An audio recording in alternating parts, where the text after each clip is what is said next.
Vile tunaomba watu wa Narok County mpatie gavana nafasi na support.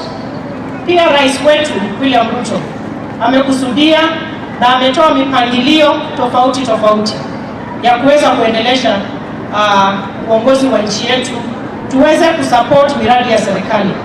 Yule ambaye akona nia tofauti, yule ambaye akona ono tofauti, tungependa kuwasihi in case anybody has a different opinion, let it be an alternative policy opinion that then will come to enhance that which the national government is doing.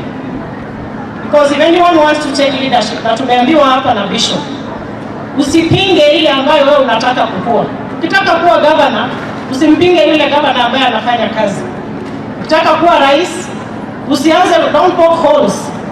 Provide alternative solutions ambazo zitaonyesha njia ambayo tunataka kwenda. Na tunataka kuwahakikishia Wakenya, kama waziri wa mambo ya ulinzi, tunamshukuru Mwenyezi Mungu, tumepata mvua ya kipekee ambayo hatujapata muda mrefu, tumepata amani, na tuendelee kushikilia nchi yetu. Vijana wetu, watoto wetu, tuiombee nchi yetu, kwa sababu sisi tukiwa viongozi tunataka Kenya ya kesho ambayo itakuwa na nafasi ya hawa wasichana wa Sekinani girls waweze kuja kuendelesha maendeleo ambayo tunaanza wakati huu. That our youth will be able to take up the positions we have right now is if they cultivate a spirit of patriotism, a spirit of respect, a spirit of God fear, na tuweze kuendelesha nchi yetu mbele.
In the mighty name of Jesus, in the name of Sapukoling, Yayan Kaitomi to you to me, when you Mungu Aitie, Koborino Toriani, Tonyama Sati, Nadu Shala Semara, Ironia Nageti, Ironia Poki Milanko, what Chilia